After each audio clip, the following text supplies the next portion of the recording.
সুপ্রিয় দর্শক সবাইকে স্বাগত জানাচ্ছি মাই টিভি রমজান ও স্বাস্থ্য অনুষ্ঠানে প্রেজেন্ট বাই বিকন ফার্মাসিউটিক্যালস। আপনাদের সঙ্গে রয়েছি আমি ডাক্তার অমিতা হাসান। আজকে আমরা ক্যান্সার চিকিৎসার বিশেষ কিছু বিষয় নিয়ে কথা বলতে চাই। বিশেষ করে ক্যান্সার চিকিৎসা যে আধুনিকায়ন হয়েছে সমগ্র বিশ্বের সঙ্গে তাল মিলিয়ে আমরা কোথায় আছি, এবং শুধুমাত্র শহর কেন্দ্রিক নয়, প্রত্যন্ত অঞ্চলেও ক্যান্সারের এই আধুনিক চিকিৎসাকে ছড়িয়ে দেওয়ার পেছনে আসলে কতখানি আমরা কাজ করে যাচ্ছি, সবগুলো বিষয় নিয়ে আমাদের আজকে আলোচনায় যুক্ত রয়েছেন প্রফেসর ডাক্তার মোহাম্মদ নিজামুল হক জালাল, মূলত senior consultant, department of clinical oncology, delta hospitals limited. আপনাকে স্বাগত প্রফেসর ডাক্তার জালাল আমাদের অনুষ্ঠানে। আপনাকেও ধন্যবাদ এবং এই মুহূর্তে টিভি সেট বা টিভির সামনে যারা আছেন সবাইকে ধন্যবাদ। জি, আমরা আসলে পবিত্র রমজান চলছে সমগ্র দেশব্যাপী, সমগ্র বিশ্বের সঙ্গে বাংলাদেশেরও ধর্মপ্রাণ মুসলমানরা রমজান পালন করছেন। কিন্তু মনের ভিতরে একটা ক্ষেত থেকেই যায়, যারা আসলে আপনার ক্যান্সার পেশেন্ট নিয়ে সাধারণত চিকিৎসা করে থাকেন, ডিল করে থাকেন, অনেকেই আপনাদের কাছে দুঃখ করে বলেন যে এই রমজানে রোজা থাকতে পারছি না বা পারবো কিনা, বা আগামী রমজানে আসলে আমি রাখতে পারবো কিনা। দুটি আশঙ্কা, একটি হচ্ছে এবার রাখতে পারবেন কিনা, তাদের জীবনধারা আগামী রমজান পর্যন্ত থাকবে কিনা। এই যে ক্যান্সার চিকিৎসা যে একটা বিষাদময় একটা চিন্তা তাদের মধ্যে আসে, এটাকে কতখানি আপনারা ফেস করেন বা কতখানি তাদেরকে শান্ত করতে পারেন? আচ্ছা, রোজা রাখার জন্য আমাদের শরীরের একটা নির্দিষ্ট সক্ষমতা বা বডি জি, পারফরম্যান্স স্ট্যাটাস বলে থাকে, এটি প্রয়োজন। একদমই, হ্যাঁ। এটা পরিমাপ করার জন্য কতগুলি স্কেল আছে। আমরা বলে থাকি যেমন কার্নোসপি পারফরম্যান্স স্ট্যাটাস, একদম। তারপরে ডাব্লিউএইচও পারফরম্যান্স স্ট্যাটাস।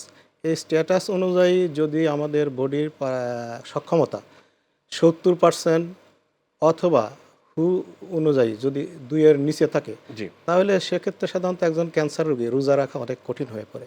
আচ্ছা। একজন ক্যান্সার রোগী একজন ক্যান্সার বিশেষজ্ঞের সাথে দেখা করলেই তিনি তার বডি পারফরম্যান্স স্ট্যাটাস বুঝতে পারবেন। বলতে পারবেন। এর পাশাপাশি শুধু বডি পারফরম্যান্স স্ট্যাটাসই না, একজন ক্যান্সার রোগী যখন ক্যান্সারে আক্রান্ত হন তার পাশাপাশি তার শরীরে আর অন্যান্য কোনো রোগ আছে কিনা, একেবারে যেমন কোমরবিটি ধরুন যেগুলো বলি আমরা। হৃদরোগ, জি। কিডনি রোগ, তারপরে পাশাপাশি ডায়াবেটিস, এরকম আরও কোনো গুরুতর অসুখ আছে কিনা, সেসব ক্ষেত্রে তার কিন্তু রোজা রাখা অনেকটা কঠিন হয়ে পড়ে। কঠিন হয়ে যায়। তারপরেও আরও ধরুন এখন রুগীর কোন অবস্থায় আছে কোন স্টেজে অথবা আছেন? কোন স্টেজে আছে, রুগী এখন কি চিকিৎসা নিচ্ছেন না চিকিৎসা তার শেষ। এখন রুগী যদি মনে করেন শেষ পর্যায়ে থাকে, পাশাপাশি তিনি কেমন নিচ্ছেন, সেসব পর্যায়ে রোজা রাখা অনেক কঠিনই হয়ে পড়ে। বিশেষ করে এখন যদি বডির পারফরমেন্স স্ট্যাটাস ভালো থাকে, মানে 70%-এর উপর থাকে অথবা 2-এর উপরে থাকে, জি, তার শারীরিক আদার্স যেসব পরীক্ষাগুলি আমরা যেসব পরীক্ষা করে থাকি, মানে একটা রুটিন স্ক্রিনিং যেগুলি করেন টেস্ট, আপনারা, হ্যাঁ। সে টেস্টগুলি যদি নর্মাল পর্যায়ে থাকে, তবে একজন ক্যান্সার রোগী কিন্তু একজন সাধারণ মানুষের মতোই রোজা রাখতে পারবেন। রাখতে পারবেন। তার রোজা রাখার কোনো বাধা নেই, আলাদা কোনো বিষয় বিষয় নেই নেই। আরকি। সেক্ষেত্রে তাকে যা করতে হবে, জাস্ট কিন্তু উল্টা, আমরা দিনেও কিন্তু খাই, রাতের বেলা কিন্তু সমপরিমাণেই প্রায় আমরা না খেয়ে থাকি। এখন রোজার সময় জাস্ট কিন্তু বিষয়টা একটু উল্টা। কাজেই তাকে Just দিনে reverse। যেসব খাবার তিনি যখন যখন যেভাবে খেতেন, তার সেই খাবারগুলি তাকে রাতে সেভাবে খেতে হবে। তাকে ধরুন 8 থেকে 10 গ্লাস পানি রাতের বেলা খাওয়ার অভ্যেস করতে মানে হবে। সেহরি থেকে ইফতার খাবার 3 ইফতার থেকে ইফতার 4 বার রাতের বেলা একটু বেশি পরিমাণ খেতে হবে। এবং পুষ্টিকর খাবার খেতে হবে। এত এসবগুলি করলে তার রোজাতে কোনো সমস্যা হওয়ার কথা সমস্যা না। হওয়ার কথা। আমরা আধুনিক চিকিৎসা পদ্ধতির সাথে আমরা কত দূরে আছি সেটা একটু জানতে চাই। এখন ক্যান্সার কিন্তু আসলে ক্যান্সার যার হয় ক্যান্সার তার নাই আনসার, এই কথা কিন্তু এখন প্রযোজ্য নয়। প্রযোজ্য না।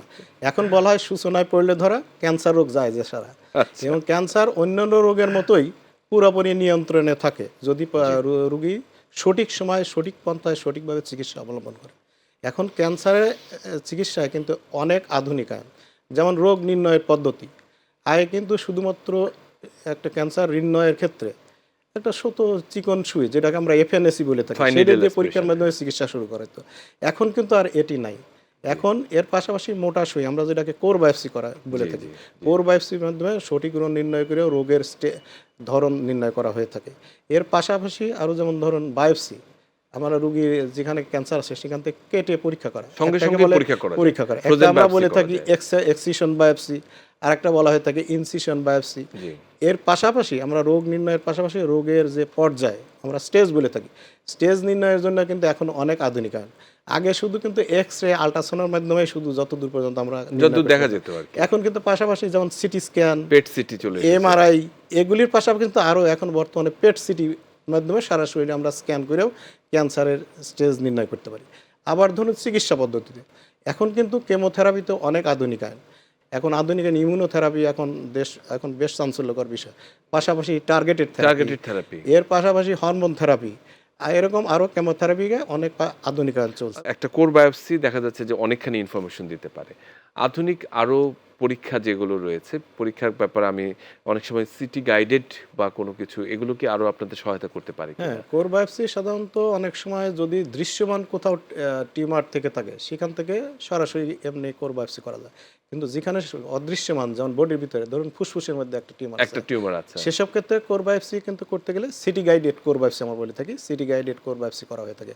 আবার পেটের ভিতরে কোথাও হয়তো কোনো টিউমার আছে, সেক্ষেত্রে সিটি গাইডেড কোর বায়োপসি করা হয়। কিছু ক্যান্সার মার্কার যদি এরকম কেউ আসলে পরীক্ষা করতে চায় যে আমার বংশে ক্যান্সার রয়েছে, আমি ঝুঁকির মধ্যে আছি কিনা, যে কিছু আসলে করা যায় ঝুঁকির কিনা মধ্যে এরকম? থাকতে হলে যে বিষয়গুলি প্রথমে খেয়াল করতে হবে, আমাদের দেশে আসলে এর জন্য মেইন হলো স্ক্রিনিং ব্যবস্থাপনা। আমরা যেটা বলি যে ক্যান্সারের প্রাথমিক পর্যায়ে ধরার জন্য স্ক্রিনিং ব্যবস্থা, আমাদের দেশে কিন্তু স্তন ক্যান্সার এবং জরায়ু ক্যান্সারের স্ক্রিনিং ব্যবস্থাপনা ইতিমধ্যে চালু আছে।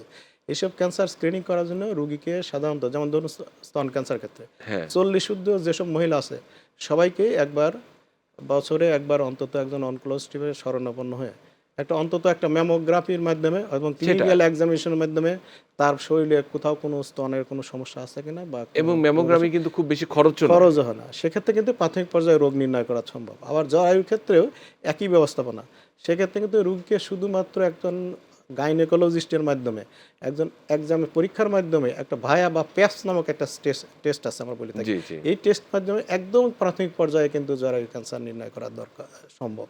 আমরা যে বিষয়টি নিয়ে আরেকটু কথা বলতে চাই, বিশেষ করে দেখা যাচ্ছে যে ক্যান্সারের এই যে আধুনিকায়ন যে চিকিৎসা, সেটি অনেকটাই আসলে শহরকেন্দ্রিক দেখা যাচ্ছে। তো সমগ্র বিশ্বের সাথে আমরা এই যে ইমিউনোথেরাপি বা টার্গেটেড থেরাপি যেগুলো রয়েছে বা হরমোনাল থেরাপি, এটা আমাদের অবস্থানটি কোথায় এখন? আমরা কি এগুলো আসলে হচ্ছে আমাদের এখানে? আমাদের দেশে আসলে ইমিউনোথেরাপি, টার্গেটেড থেরাপিগুলি এখন পর্যাপ্ত ইউজ হচ্ছে, কিন্তু সমস্যা হলে ওষুধগুলি অত্যন্ত ব্যয়বহুল। ব্যয়বহুল। সবার পক্ষে এই ওষুধগুলি খরচ বিয়ার করা সম্ভব হয় না, যার ক্ষেত্রে এই ওষুধগুলি সব রোগীদের ক্ষেত্রে আমরা প্রয়োগ করতে পারি না, নির্দিষ্ট কিছু সংখ্যক রোগী গিয়ে প্রয়োগ করা হয়। এর পাশাপাশি আরও কিছু ওষুধগুলি এখন গবেষণায় যেগুলি রিসেন্ট বের হয়ে আসছে, এই ওষুধগুলি সবগুলি আমাদের দেশে এখনও পর্যাপ্ত না। আশা করি অতি ভবিষ্যতে ওষুধগুলি পর্যাপ্ত হবে। সামনে তবে এই যে ইমিউনোথেরাপি বা টার্গেটেড থেরাপি, এই চিকিৎসা দেওয়ার জন্য রোগী কিন্তু শহরে আসার প্রয়োজন নেই। আচ্ছা, এটা রোগী গ্রামে বসেও নেওয়া সম্ভব। একজন জেলা পর্যায়ে যদি একজন অনকোলজিস্ট থাকেন বা তার ক্যান্সার বিশেষজ্ঞ তত্ত্বাবধানে থাকেন, রেখে। তার শরণাপন্ন হলেই তিনি কিন্তু একজন সঠিকভাবে একটা ইমিউনোথেরাপি বলেন, কেমোথেরাপি বলেন, টার্গেটেড থেরাপি বলেন, নিতে পারেন। তবে সমস্যাটা হলো যেখানে আমাদের দেশে রেডিওথেরাপির সেন্টারগুলি এখনও কিন্তু শহর কেন্দ্রিকে আছে। এই রেডিওথেরাপিগুলি নিতে গেলে তাকে শহরে আসতেই হবে। সেই জন্য আমাদের দেশের রেডিওথেরাপি সেন্টারগুলিকে একটু ডিসেন্ট্রালের মাধ্যমে পর্যায়ক্রমে বা জেলা বিভাগীয় জেলা, পর্যায়ে উপজেলা পর্যন্ত পর্যায়ে নেওয়ার চিন্তাভাবনা করতে চিন্তা হবে। ভাবনা একটা করতে হবে। একটি বিষয় আসলে বলি যে অনেক ক্ষেত্রেই কিছু মিথ বা কিছু ভুল ধারণা থাকে যে কেমোথেরাপি বা রেডিওথেরাপি নিলে রোগীরা অনেকেই ১ম এ ডিনাই করে যে আমি আরো খারাপ হয়ে যাব। অনেকেই ভয় দেখায় যে সব চুল পড়ে যাবে, সবকিছু হয়ে যাবে। এই ক্ষেত্রে কিন্তু অনেকেই দেখা যাচ্ছে ক্যান্সার চিকিৎসা আগ্রহী হয় না বা ডিসকন্টিনিউশন হয়। এটা ভালো একটা কোশ্চেন। এই ব্যাপারে আসলে কি বলেন আপনারা? এটা ভালো একটা প্রশ্ন। অনেক রোগী আমাকে এসে বলে, আমি তো কেমোথেরাপি নিতে চাই না, হ্যাঁ, কারণ কেমোথেরাপি নিলে আমার চুল পড়ে যাবে, শরীর অসুস্থ হয়ে অসুস্থ পড়বে, আমি হয়ে নিতে যাবে। চাই না। আসলে এই যে কেমোথেরাপি যেমন বিভিন্ন পার্শ্ব প্রতিক্রিয়া আছে, আর এই পার্শ্ব প্রতিক্রিয়াগুলি প্রতিরোধ করার জন্য এখন কিন্তু ওষুধও আবিষ্কৃত হয়েছে নতুন নতুন। জি। এতে এই ওষুধ ব্যবহার ফলে এই পার্শ্ব প্রতিক্রিয়াগুলি কমানো সম্ভব। আর এই যে চুল পড়বে বা শারীরিক দুর্বলতা, এগুলি কিন্তু স্থায়ীভাবে না, এগুলি সাময়িক সময়ের জন্য হয়ে থাকে। পাশাপাশি যদি তার সাময়িক সময়ের জন্য একটু সমস্যার কারণে যদি তার ক্যান্সার ভালো হয়ে থাকে, তাহলে তাকে কেমোথেরাপি নেওয়াই বেটার না? সেক্ষেত্রে কেমোথেরাপি নেওয়াই তো শ্রেয়। আমরা আরেকটি বিষয় আপনি বললেন ফুসফুসের ক্যান্সার নিয়ে কথা বলেছেন। অনেক ক্ষেত্রে সার্জারির একটি বড় ধরনের ভূমিকা থাকে ক্যান্সার রোগীর চিকিৎসায়। হ্যাঁ, প্রত্যেক বা ক্যান্সারই অপারেশনের বা সার্জারি একটা ভূমিকা আছে। অপশনটি কিরকম তেমনি সেটা বলবেন? ক্যান্সারের ক্ষেত্রে ফুসফুসের ক্যান্সারের ক্ষেত্রে ব্যতিক্রম না। তবে ফুসফুসের ক্যান্সারটা তার ধরা পড়তে হবে প্রাথমিক পর্যায়ে। প্রাথমিক এর একটা পর্যায়ে। সাধারণত আমরা বলতে পারি যে তৃতীয় ধাপের প্রথম ধাপ, তৃতীয় ধাপেরও আবার স্টেজ 1, 2, 3 এরকম আছে। জি, জি। তৃতীয় ধাপের প্রথম ধাপ পর্যন্ত অপারেশন সফলভাবে অনেক সময় করা যায়। তারপরেও এগুলি বর্তমানে পেট সিটির মাধ্যমে দেখে যদি অন্য কোথাও না থাকে, ছড়িয়ে না যায়। শুধুমাত্র ফুসফুসের মধ্যে থেকে অপারেশন করা সম্ভব। কিন্তু আমরা যে এই যে কাশি হয় আমরা যখন আসি আমাদের দেশে অনেক দেরিতে আসি, কারণ ক্যান্সারের একটা প্রধান লক্ষণই হলো যে প্রথম অবস্থায় লক্ষণহীন থাকে, মানে চুপচাপ থাকে। আমাদের যখন লক্ষণ প্রকাশ পায় তখন কিন্তু অলরেডি স্টেজ অনেক 1 দেরি 2 হয়ে পার যায়। হয়ে যায়।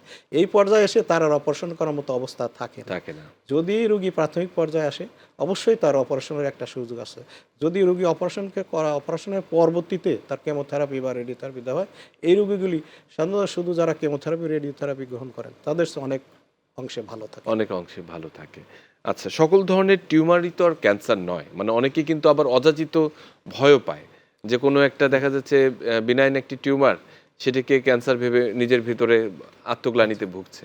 এই অনেকেই বিষয়ে আসলে নিয়ে বলে দ্বিধায় থাকেন। ভুলে থাকেন যে ক্যান্সার বা টিউমার, আমার তো টিউমার আছে ক্যান্সার নাই, আমার তো টিউমার আছে, ক্যান্সার ক্যান্সার টিউমার। নেই। আসলে একটু বিষয়টা একটু একটু আমি একটু বলে থাকি তাহলে একটু সহজে বুঝতে জি, পারবেন। আমাদের শরীরের যে কোষগুলি আছে, কোষগুলি যখন অনিয়ন্ত্রিত হারে বৃদ্ধি পায় অস্বাভাবিকভাবে, তখন আমাদের শরীরে যে কোনো জায়গায় একটু সামান্য ফুলে ওঠে বা চাকার মতো ওঠে, এই জায়গাটাকে আমরা টিউমার বলে থাকি। জি। এই টিউমারটা আবার দুই ধরনের আছে, একটা ভালো স্বভাবের, একটা খারাপ খারাপ স্বভাবের। স্বভাবের। যেটা ভালো স্বভাবের সাধারণত ওখানেই থাকে, সহজে শরীরে অন্য কোথাও যায় না। এই টিউমারটাকে আমরা বিনাইন টিউমার বলি। এই টিউমার আপনার শরীরে কোনো ক্ষতি করবে না। কিন্তু যে টিউমারটা আপনার শরীরের ওইখান থেকে অন্য জায়গায় ছড়িয়ে পড়ার আশঙ্কা খুবই বেশি, প্লাস দ্রুত বড় হয়ে শরীরে আরও বিভিন্ন উপসর্গ তৈরি করে, এই টিউমারটাকে আমরা ম্যালিগন্যান্ট টিউমার বা ক্যান্সার বলে থাকি। এতে ক্যান্সার হলো ম্যালিগন্যান্ট টিউমার। ক্যান্সার সার্ভাইভাল যারা হয়তো 5 ইয়ার্স এর মধ্যে রিল্যাপস হয়নি বা ভালো আছে, তাদের একটি সংখ্যাও কিন্তু কম নয়। এদের আসলে কি ধরনের ফলো আপ প্রয়োজন এবং খাদ্যাভ্যাসটি বা ক্যান্সার রোগীদের প্রতিরোধের জন্য কি ধরনের খাদ্যাভ্যাস আমাদের প্রয়োজন? আচ্ছা, ক্যান্সার যারা সার্ভাইভার আছেন বা যারা বিশেষ করে স্তন ক্যান্সার বা জরায়ুর ক্যান্সার, এই রোগীগুলো কিন্তু দীর্ঘদিন যাবৎ বাঁচে, 5 বছর বা 10 বছর অধিকও বাঁচে। এদের ক্ষেত্রে আমরা সাধারণত বলে থাকি একটা ক্যান্সারের প্রথম ঝুঁকি থাকে প্রথম 2 বছর। একটা জি, চিকিৎসা শেষ হওয়ার পর তার 2 বছরের মধ্যে ক্যান্সার ফেরার সম্ভাবনা খুব বেশি থাকে। এই 2 বছর ফলো আপে থাকার পরে তার যদি ক্যান্সার না ফেরে, জি। সে ক্যান্সার ফেরার সম্ভাবনা একটু কম থাকে। এই জন্য আমরা কিন্তু প্রথম 2 বছর ফলো আপ সাধারণত 3 থেকে 6 মাস পর পর করে থাকি। আচ্ছা, আচ্ছা। এরপরে 2 বছর পরে কিন্তু আমরা বলে থাকি যে বছরে একবার দেখা করবেন, 5 বছর পর্যন্ত। 5 বছর একটা রোগী ভালো থাকার পরে সাধারণত সহজেই তার ক্যান্সার ফিরে ফিরে আসে না। না। সেসব ক্ষেত্রে আমরা কিন্তু বলে থাকি তারপরেও বছরে একবার বা তার খারাপ লাগলেই আসবে। এইসব ক্ষেত্রে তার ফলো আপের পাশাপাশি তাকে যেগুলি করতে হবে, একটা সুস্থ খাবার খেতে হবে, প্লাস সাথে ব্যায়াম চর্চা করতে হবে। তার পাশাপাশি তাকে যেগুলি করতে হবে, যেমন যেসব খাবারের জন্য তার ক্যান্সার হলো, যেমন ধূমপান। এটি একটি। ধূমপানের কারণে কিন্তু আমাদের শরীরে যতগুলি ক্যান্সার হয় তার ৮০ ভাগের অধিক ক্যান্সারই, এটা কিন্তু গবেষণায় প্রমাণিত, আচ্ছা। ধূমপানের সাথে জড়িত। তাহলে আমরা যদি শুধু ধূমপান প্রত্যাহার করি তাহলে কিন্তু আমাদের শরীরের ৮০ ভাগ ক্যান্সার কিন্তু আমরা প্রতিরোধ করতে পারি শুধু ধূমপান প্রত্যাহারের মাধ্যমে। জি। পাশাপাশি তাকে পুষ্টিকর খাবার খেতে হবে, প্লাস যেমন ফলমূল, প্লাস আঁশ জাতীয় খাবারগুলি এই খেতে হবে, জাগুলো। প্লাস যেসব খাবার খেলে ক্যান্সার হওয়ার ঝুঁকি থাকে, যেমন রেড মিট, বিশেষ করে বেশি রেড লাল মিট মাংস যেগুলি, সেগুলি তাকে এভয়েড এড়িয়ে করতে চলতে হবে। হবে। প্লাস স্বাভাবিক সুস্থ জীবন যেগুলি আছে সেভাবে করতে হবে জি। তাকে। আপনাকে অসংখ্য ধন্যবাদ প্রফেসর ডক্টর জালাল আমাদের সঙ্গে এতক্ষণ যুক্ত থাকার জন্য। আপনাকেও এবং আইটিভিকেও ধন্যবাদ। সুপ্রিয় দর্শক, এতক্ষণ আমরা বিশেষ করে ক্যান্সারের যে আধুনিক চিকিৎসা পদ্ধতি রয়েছে এবং বাংলাদেশেও কিন্তু সেটি আসলে এখন প্রাপ্য, সহজপ্রাপ্য এবং এর চিকিৎসাটি চলছে। কাজেই আমরা সমগ্র বিশ্ব থেকে খুব বেশি পিছিয়ে নেই। ক্যান্সারের চিকিৎসায় যে প্রতিরোধ, যে আন্দোলন যে গড়ে উঠছে, সেটির কিন্তু সহযোগী হিসেবে বাংলাদেশও কিন্তু এগিয়ে যাচ্ছে দুর্দান্ত গতিতে। একই সঙ্গে এটি খুব ভীষণভাবে প্রয়োজন। সচেতনতাই হচ্ছে সবচেয়ে প্রাথমিক প্রতিরোধের প্রথম ধাপ। কাজে আমরা সচেতন থাকি, ক্যান্সার থেকে নিজেকে মুক্ত রাখি। সবাই ভালো থাকবেন, সুস্থ থাকবেন।